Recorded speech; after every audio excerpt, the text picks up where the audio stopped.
Assalamualaikum warahmatullahi wabarakatuh. Perkenalkan, nama saya Irfan, kelas B.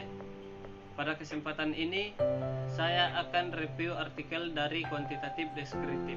Jadi saya jelaskan terlebih dahulu apa itu blended learning. Menurut Prahertiono 2017, blended learning merupakan sarana terbaik untuk mengembangkan pembelajaran tatap muka dan juga online.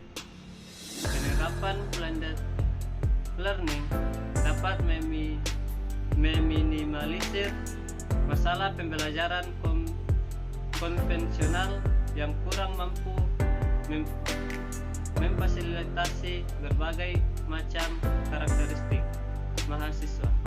Penerapan blended learning di perguruan tinggi saat ini sangat efektif karena blended learning memberikan inovasi pada proses pembelajaran.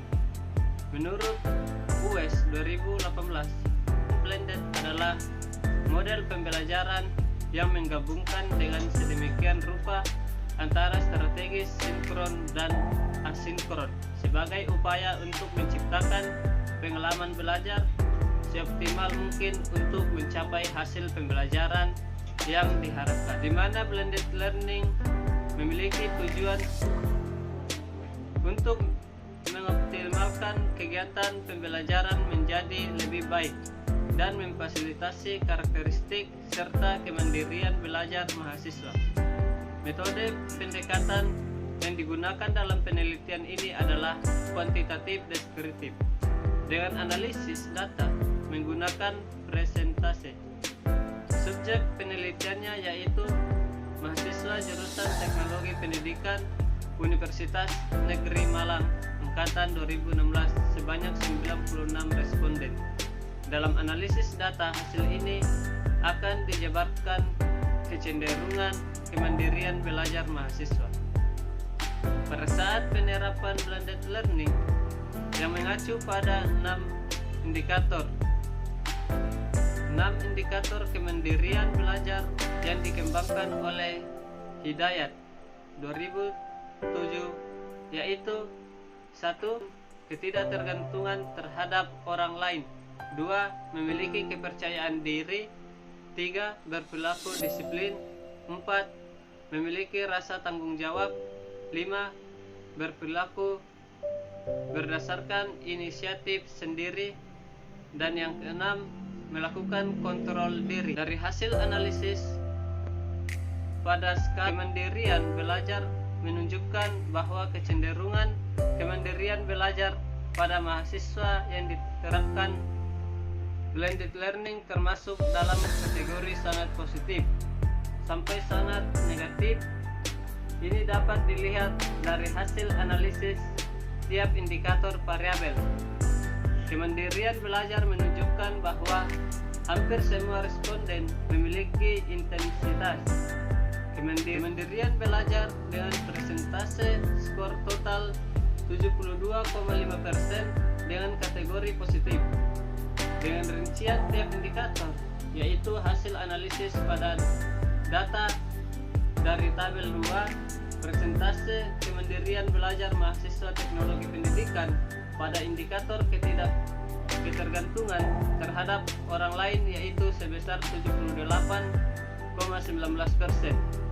Dapat disimpulkan bahwa secara umum kemandirian belajar mahasiswa teknologi pendidikan dalam indikator ketidaktergantungan terhadap orang lain dikategorikan sangat positif.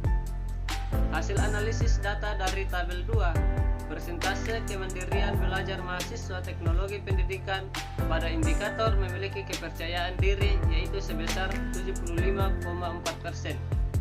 Dapat disimpulkan bahwa secara umum kemandirian belajar mahasiswa teknologi pendidikan dalam indikator memiliki kepercayaan diri dikategorikan positif. Hasil analisis data dari tabel 2, persentase kemandirian belajar mahasiswa teknologi pendidikan pada indikator berperilaku disiplin yaitu sebesar 74,3%.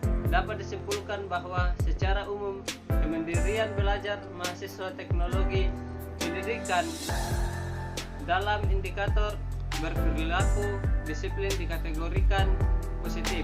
Hasil analisis daripada tabel 2, persentase kemandirian belajar mahasiswa teknologi pendidikan pada indikator memiliki rasa tanggung jawab yaitu sebesar 77,6%, dapat disimpulkan bahwa secara umum kemandirian belajar mahasiswa teknologi pendidikan dalam indikator memiliki rasa tanggung jawab dikategorikan sangat positif.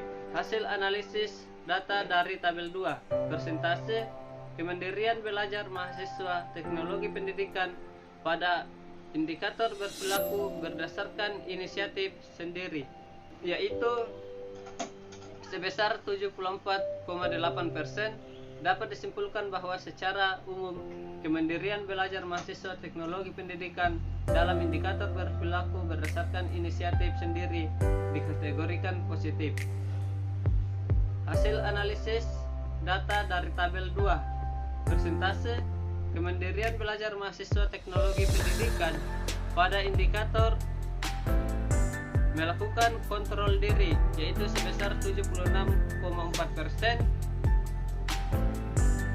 dapat disimpulkan bahwa secara umum kemandirian belajar mahasiswa teknologi pendidikan dalam indikator melakukan kontrol diri dikategorikan sangat positif. Hasil analisis dari tabel 3, persentase dampak blended learning terhadap kemandirian belajar mahasiswa yaitu sebesar 77,6%, dapat disimpulkan bahwa secara umum dampak dari blended learning terhadap kemandirian belajar mahasiswa yaitu dikategorikan sangat positif. Sekian video yang saya buat, kurang lebihnya mohon dimaafkan. Wassalamualaikum warahmatullahi wabarakatuh.